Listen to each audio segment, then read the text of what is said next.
मामला है वह है आर्टिकल 334 के अनुसार 2020 को खत्म होने वाला SC/ST का पॉलिटिकल आरक्षण और उनका भवितव्य और भविष्य क्या है। ये जो विषय है, इस विषय के बारे में जिसके बारे में लोगों को जानकारी नहीं है, 17 अगस्त 1932 को कम्युनल अवार्ड डिक्लेयर्ड हुआ और सेपरेट इलेक्टोरेट का अधिकार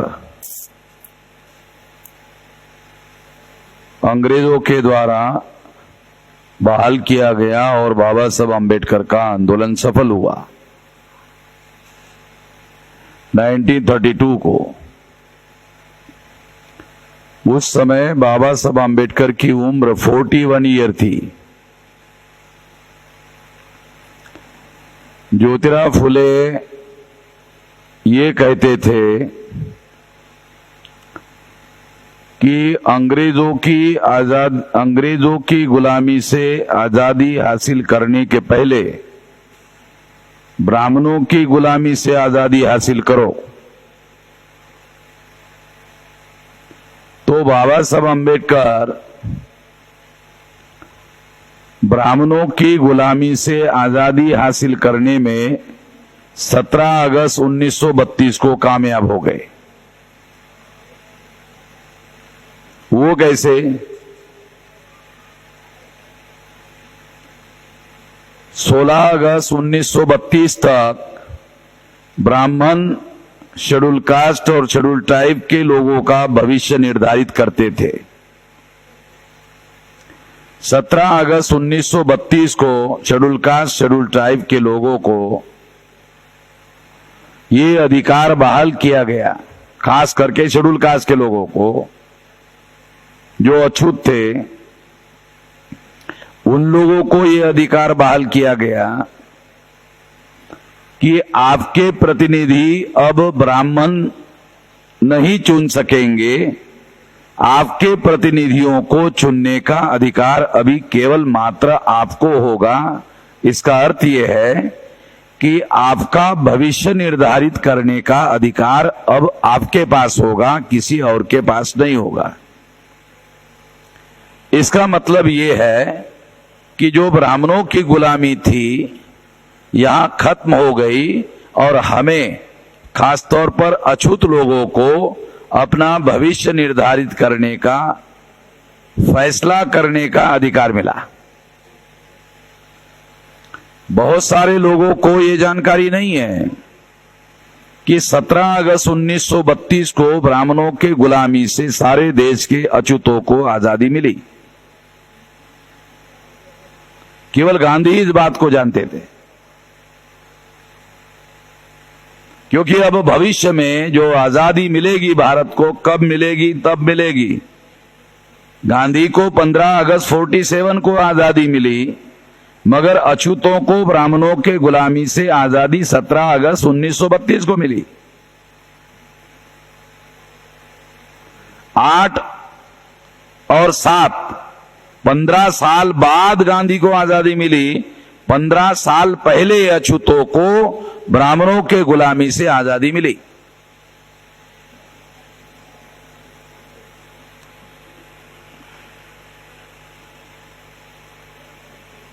ये आजादी थी, ये अधिकार मिला था। गांधी ने इसके विरोध में उपवास किया और इसे जॉइंट इलेक्टोरेट में कन्वर्ट किया और जॉइंट इलेक्टोरेट 1935 का जो एक्ट था, सेकंड इंडिया एक्ट, उसमें शामिल कर दिया गया और उसके आधार पर 37 में प्रोविंशियल गवर्नमेंट का चुनाव हुआ।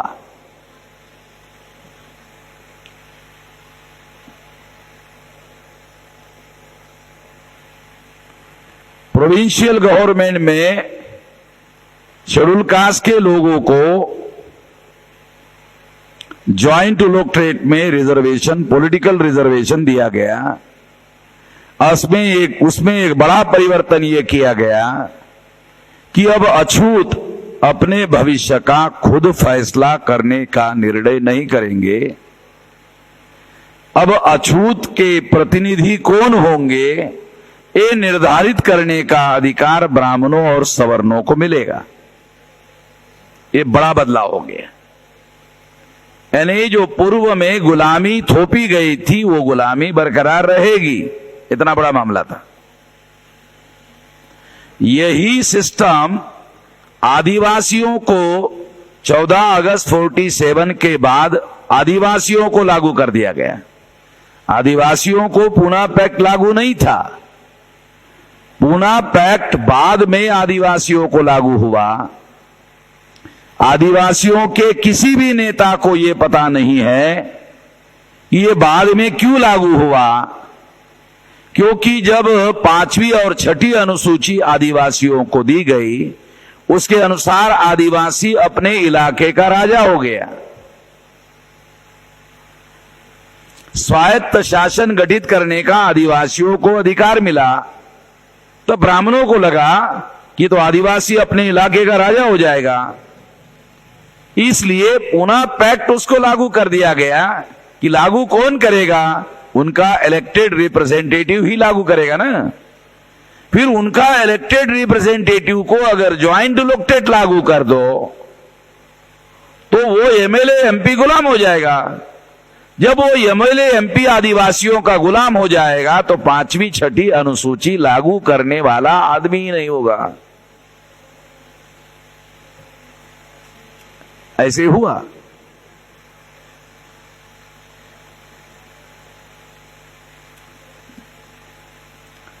और बाद में गांधी और नेहरू ने अंग्रेजों के साथ गुप्त समझौता किया कि भारत के टुकड़े करने की जो योजना है अंग्रेजों की, वो हमें मंजूर है, मगर हमारी एक शर्त है, आजाद भारत में शेड्यूल कास्ट और शेड्यूल ट्राइब को सेपरेट एलोकेटेड नहीं दिया जाएगा, जैसा लॉर्ड वेवेल गवर्नर जनरल ने रेडियो पर स्पीच करके कहा 1944 के बाद। लॉर्ड वेवेल गवर्नर जनरल के पद से हटाया गया और माउंटबेटन को लाया गया, और माउंटबेटन के साथ नेहरू और गांधी ने समझौता किया कि भारत के टुकड़े करने की योजना हम स्वीकार कर सकते हैं, एक शर्त हमारी है कि आजाद भारत में लोगों को सेपरेट एलोकेटेड नहीं दिया जाएगा, तो हम भारत के टुकड़े करने के लिए राजी हो सकते हैं। भारत के टुकड़े करने की योजना कांग्रेस ने कांग्रेस महासमिति में 157 वर्सेस 15 वोटों से भारत के विभाजन का प्रस्ताव पारित किया, जवाहरलाल नेहरू के नेतृत्व में, यानी ब्राह्मण के नेतृत्व में।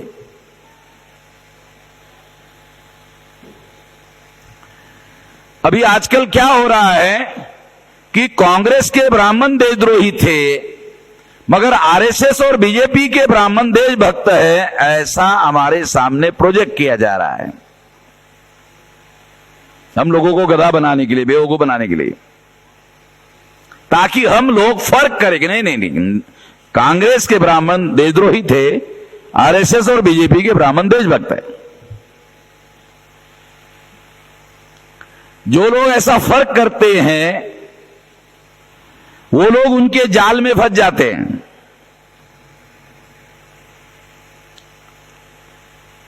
ये बात हम लोगों को अभी 370वें आर्टिकल के रेफरेंस में जो प्रोपेगेंडा हो रहा है उसको समझने के लिए बता रहा हूं।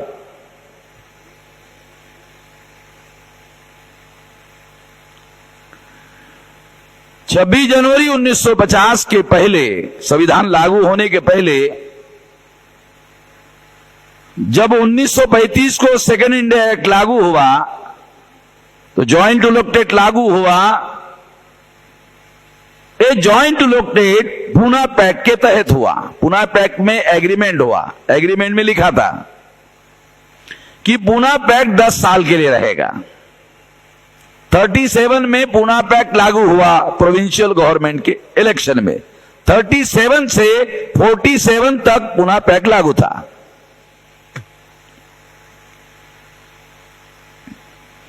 47 के बाद पुनः पैक्ट का 10 साल का समय खत्म हो गया। पुनः पैक्ट में एक शर्त थी कि अनुसूचित जाति और जनजाति का कैंडिडेट चुनाव में कौन होगा, उसके लिए अमेरिकन सिस्टम चुनाव की लागू की गई थी। अमेरिका में क्या है, पॉलिटिकल पार्टी के लोगों को किसी को भी प्रेसिडेंशियल कैंडिडेट चुनने का अधिकार नहीं है।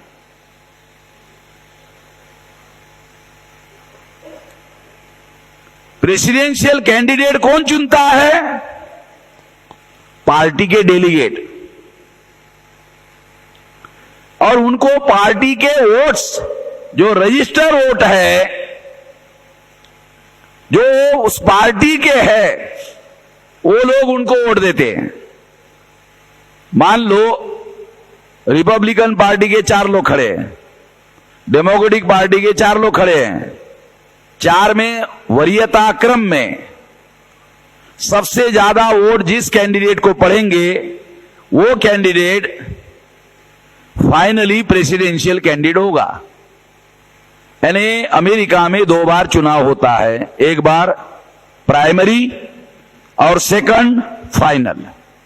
प्राइमरी में कैंडिडेट कौन होगा, प्रेसिडेंशियल कैंडिडेट कौन होगा, यह निर्धारित होता है, और निर्धारित होने के बाद वो प्रेसिडेंट पद का चुनाव लड़ता है।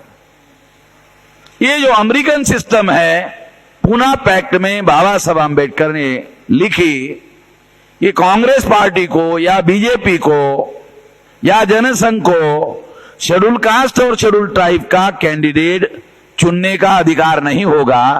शेड्यूल कास्ट के जो रजिस्टर्ड वोट है, शेड्यूल ट्राइब के जो रजिस्टर्ड वोट है, उन लोगों को जो भी जितने, मान लो 10 कैंडिडेट शेड्यूल कास्ट के हैं, 10 कैंडिडेट शेड्यूल ट्राइब के हैं, शेड्यूल कास्ट के कैंडिडेट को, शेड्यूल कास्ट के वोटर्स को वोट देने का अधिकार होगा। शेड्यूल ट्राइब के कैंडिडेट को शेड्यूल ट्राइब के कैंडिडेट को वोट देने का अधिकार होगा। वरीयता क्रम में जिसको सबसे ज्यादा वोट पड़ेंगे पहले नंबर के, वो कैंडिडेट होगा फाइनल इलेक्शन में।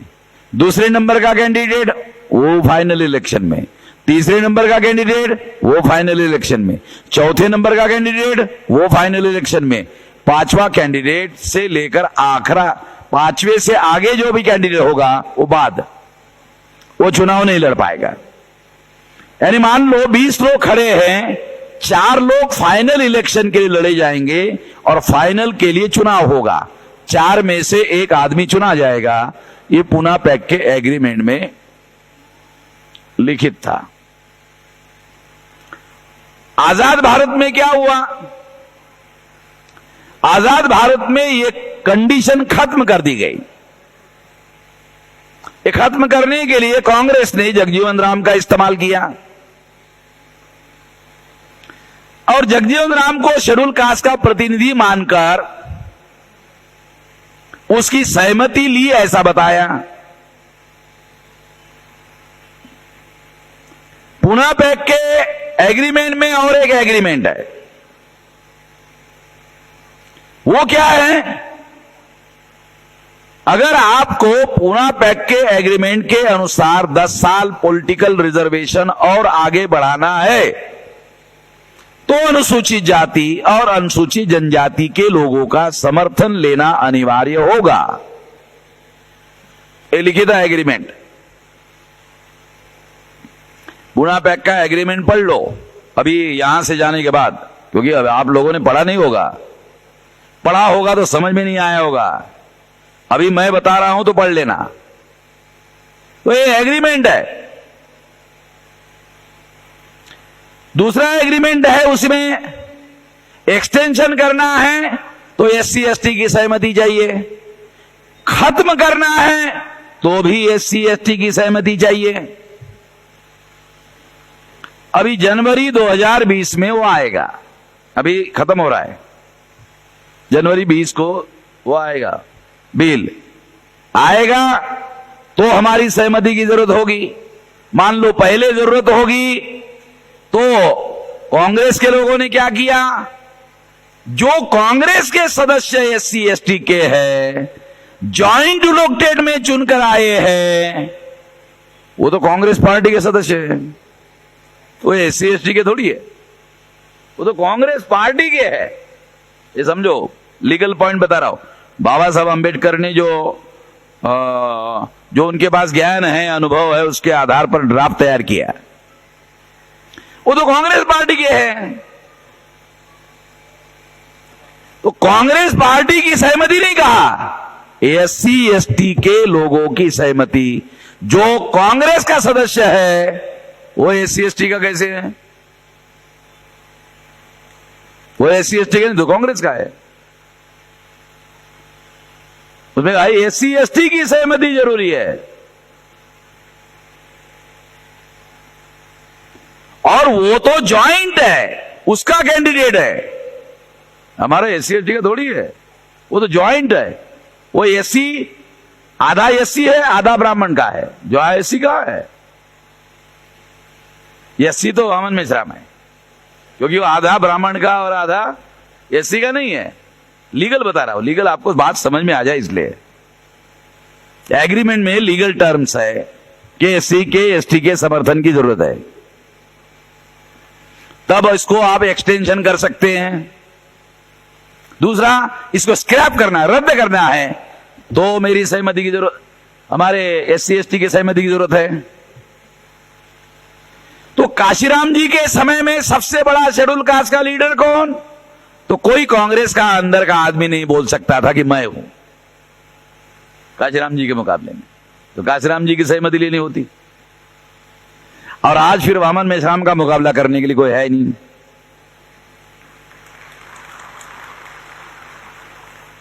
तो सरकार को काशीराम जी के समय में काशीराम जी की सहमति लेनी पड़ती, और आज अगर ये एक्सटेंशन करना है, एग्रीमेंट के अनुसार बता रहा हूं, जो लिखित एग्रीमेंट है, साइन किया हुआ है,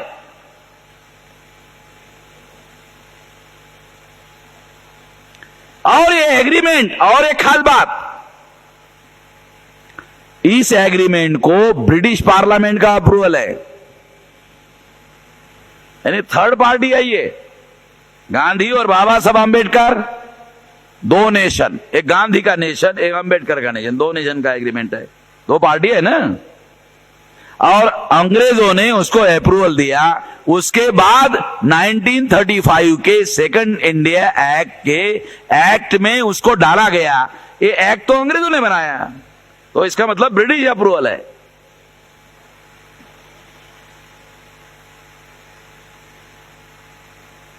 तो एक्सटेंशन करना है तो अनुसूचित जाति के, जनजाति के लोगों की समर्थन की जरूरत है। अब जनजाति का समर्थन लेना होगा तो प्रिंसिपल एच.एन. रेखवाल का समर्थन लेना होगा, क्योंकि वो 22 राज्यों में उसके आदिवासी का संगठन है। वो ऐसा कह सकता है मेरा 22 राज्यों का है, मैं हूं आदिवासी का संगठन, राष्ट्रीय आदिवासी एकता परिषद। दूसरा कोई संगठन है नहीं इसके मुंह के मुकाबले में, उसकी सहमति लेनी होगी। अगर आगे बढ़ाना है, मेरी सहमति लेनी होगी, रेखवाल की सहमति लेनी होगी, तो मैं सहमति क्यों दूंगा दलाल और भड़वे बनाने के लिए? अगर ज्वाइंट इलेक्टोरेट में दलाल और भड़वे पैदा करने हैं, मैं सहमति क्यों दूंगा? कल तक शायद दलालों ने कर लिया, अभी तो मैं दिल्ली जा रहा हूं 14 तारीख को, सुप्रीम कोर्ट से नोटिस दे रहा हूं पीएमओ को, ये जो कानून का ड्राफ्ट लाया जाएगा इसमें हमारी सहमति की जरूरत है। अगर सहमति नहीं लोगे तो सुप्रीम कोर्ट में चैलेंज करेंगे। समझ लो क्या? इसके पहले किसी ने अड़ंगा नहीं लगाया, अभी लगाएंगे। जो होगा देखा जाएगा, अड़ंगा लगेगा। मान लो नहीं माना, मामला सुप्रीम कोर्ट हमारे लिए है।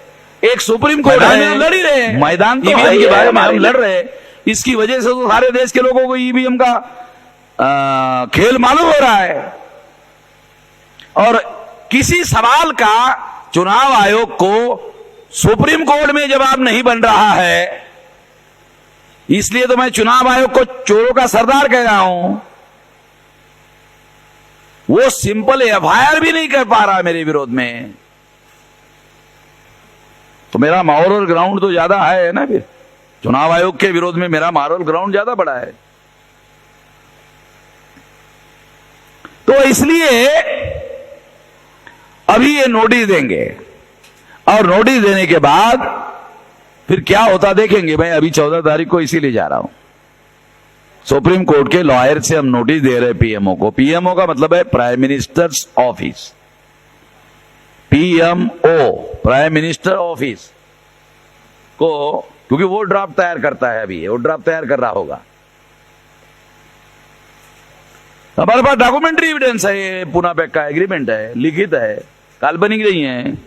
उसी के तहत बाबा साहब अंबेडकर गांधी को मिले थे 47 को। गांधी ने बाबा साहब अंबेडकर ने गांधी को कहा, क्या कहा? अंग्रेजों को तो बाबा साहब अंबेडकर ने कहा था, क्या कहा था? कि आजाद भारत में सेपरेट लोकटेट होना चाहिए।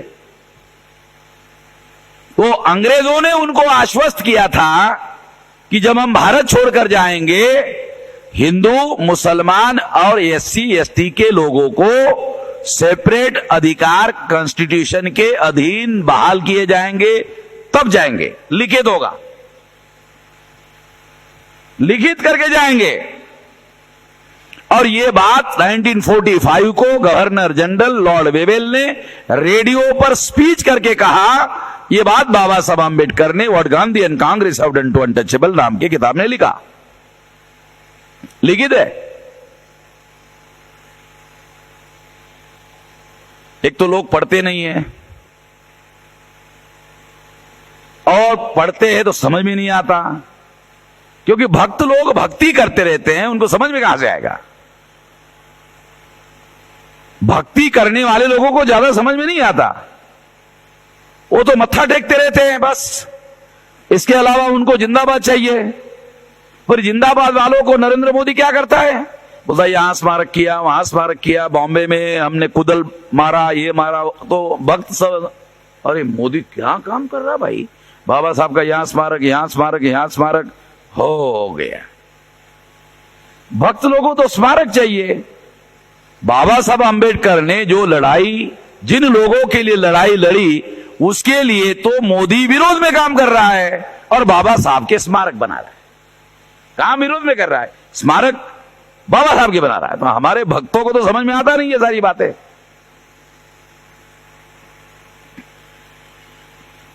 तो इसलिए ये बात मैं आपको समझा रहा हूं कि लॉर्ड वेवेल ने रेडियो पर स्पीच किया था, ये रिकॉर्ड करके रखा हुआ है कि हम लोग हिंदू, मुसलमान, शेड्यूल कास्ट और शेड्यूल ट्राइब 3 हिस्से होंगे, और ये संविधान के अंदर होंगे, with in the territory of India. शब्द प्रयोग भी सुनो, with in the territory of India, outside India नहीं।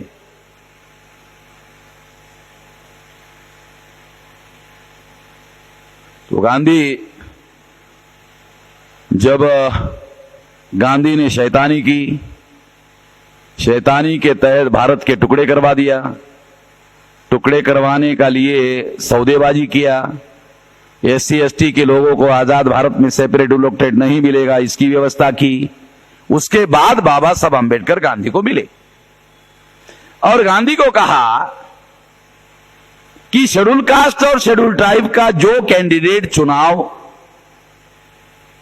लड़ेगा, चाहे किसी भी पार्टी से लड़ेगा, वो कैंडिडेट को 30% शेड्यूल कास्ट के, अगर शेड्यूल कास्ट की रिजर्व सीट है, 30% आदिवासियों के कंपलसरी वोट पड़ने चाहिए। आदिवासी चुनाव क्षेत्र में आदिवासी को और शेड्यूल कास्ट के चुनाव क्षेत्र में शेड्यूल कास्ट को कंपलसरी 30% कंपलसरी। मान लो 29% मिल गए और वोट पड़े 3 लाख, और दूसरे कैंडिडेट को वोट पड़े 2.5 लाख, उसको पड़े 31% शेड्यूल कास्ट, वो चुनाव जीत गया। 2.5 लाख वाला चुनाव जीत जाएगा, 3 लाख वाला चुनाव नहीं जीतेगा। आपको समझ में आया, इसलिए थोड़ा सा कंपेयर बता रहा हूं, क्योंकि 30% कंपलसरी उसको शेड्यूल कास्ट के वोट पड़ने चाहिए। होता क्या है, पढ़ते नहीं है। ब्राह्मण क्षत्रिय वैश्य अपना हाजी हाजी करने वाला जो आदमी है नॉमिनेट करते हैं, उनके वोटों से इनको चुनवाते हैं। तो शेड्यूल कास्ट शेड्यूल ट्राइब का कोई भी आदमी पार्लियामेंट में हमारी बातें नहीं करता, वो नाम शेड्यूल कास्ट का लेता है। इसका मतलब नाम हमारा लेता है कि मैं वामन मेश्राम की औलाद हूं, मगर बाप जोशी है, तो इसका मतलब है हरामी की औलाद है। नाम वामन मेश्राम का लेता है कि तो मैं वामन मेश्राम की औलाद हूं शेड्यूल कास्ट की, मगर बाप जोशी है, इसका मतलब हरामी की औलाद है। आपको समझ में आए, इसलिए जो लैंग्वेज मैं यूज करते रहता हूं वही लैंग्वेज हमारे लोगों को समझ में आती, दूसरी नहीं आती। क्योंकि हमारे लोगों को सौम्य भाषा में अगर कहा जाए तो वो समझ में नहीं आती, थोड़ा झिंझोड़ना पड़ता है दिमाग को, तब जाकर के उनको थोड़ा समझ में आता है। तो इसलिए बता रहा हूं। तो बाबा साहब आंबेडकर ने ये फार्मूला गांधी के सामने रखा, तो गांधी को समझ में आया, अरे इससे तो शेड्यूल कास्ट का आदमी जो ताकतवर आदमी होगा, किसी भी, हमने मान लो शेड्यूल कास्ट का एक कैंडिडेट नॉमिनेट किया, शेड्यूल ट्राइब का कैंडिडेट नॉमिनेट किया, अगर शेड्यूल कास्ट के स्वाभिमानी संप्रदाय के लोगों ने 30% वोट नहीं दिया तो हमारा हाजी हाजी वाला जीतेगा नहीं और स्वाभिमानी वाला जीत जाएगा, फिर वो पार्लियामेंट में हमारी सरदर्दी करेगा। तो नहीं, ये नहीं होगा। गांधी ने इनकार कर दिया। और 1960 के बाद किसी अनुसूचित जाति जनजाति के लोगों की सहमति लिए बगैर हर 10 साल में एक्सटेंशन होता रहा, बढ़ाते रहे। और अखबार में क्या खबर छापते रहे, छपवाते रहे, शेड्यूल कास्ट का, शेड्यूल ट्राइब का सर्विसेज का रिजर्वेशन 10 साल के लिए और बढ़ गया है। पार्लियामेंट में बिल होता था पॉलिटिकल रिजर्वेशन का, अखबार में खबर आती थी सर्विसेज के रिजर्वेशन की। तो हमारे जो भी पढ़े लिखे लोग हैं, जितने भी SC ST के जो लोग हैं, वो अपना ताली बजाकर हो गया। SC ST का सर्विसेज का रिजर्वेशन कांग्रेस ने और 10 साल बढ़ा दिया है। वो तो मैंने बंद करवाया। वो जो खबरें हैं अखबार वालों की, वो खबरें मैंने बंद करवाया। जब मैंने सारे देश भर में अभियान चलाया कि ये मीडिया वाले ऐसी झूठी खबरें छाप रहे हैं, उसके बाद में उन्होंने झूठी खबरें बंद करवा दी। जब अखबार वालों को मालूम हो गया कि अभी वामन मेश्राम को तो मालूम हो ही गया, वामन मेश्राम ने दूसरे लोगों को भी मालूम करवा दिया, अभी ये झूठ नहीं छापा जा सकता, बंद हो गया। अभी एक बदमाशी मैंने बंद करवाई, भी दूसरा मामला अभी शुरू करने जा रहा हूं। अभी PMO को सुप्रीम कोर्ट के लॉयर की नोटिस देता हूं कि हमारी सहमति लेनी होगी। गांधी ने तो नहीं माना 30% का मामला, तो अब हम नोटिस देंगे भी हमारे सहमति के बगैर इसको 10 साल आगे नहीं बढ़ा सकते, और हमारे सहमति के बगैर स्क्रैप भी नहीं कर सकते। सहमति हमारी अनिवार्य है। जब अनिवार्यता का मामला वहां आएगा, न स्क्रैप कर सकते न बढ़ा सकते, तो हमारी सहमति लेनी होगी। जब लेनी होगी तब बताऊंगा मैं क्या कहूंगा उनको, अभी नहीं बता सकता। अभी वो उचित समय नहीं है, राइट टाइम नहीं है, उस समय बताएंगे क्या करेंगे। साथियों, ये बात आप लोगों को समझ में आ जाए कि ये हम लोग क्या करने जा रहे हैं, इसके लिए ये विषय रखा गया है, ताकि आप लोगों को जानकारी हो जाए। हमारे पास एक नोटिस देना है, दूसरा सुप्रीम कोर्ट में लड़ना है, तीसरा जंगे मैदान में तो लड़ना ही है। हमारे पास इश्यू है, हमारे पास तरीका है, हमारे पास देश भर में अभी तो 180 दिन की मैंने परिवर्तन यात्रा निकाली, अगली बार 365 दिन की निकालेंगे और भारत के 5 जोन बनाकर 5 जोन में 365 की निकालेंगे। तो एक साल में 5 साल का काम करेंगे। मान लो 5 जोन में 1 साल की परिवर्तन यात्रा निकाली तो 5 साल का काम 1 साल में होगा। अगर 20 राज्यों में 365 दिन की निकाला तो 20 साल का काम 1 साल में होगा। ये तो तरीका है काम करने का।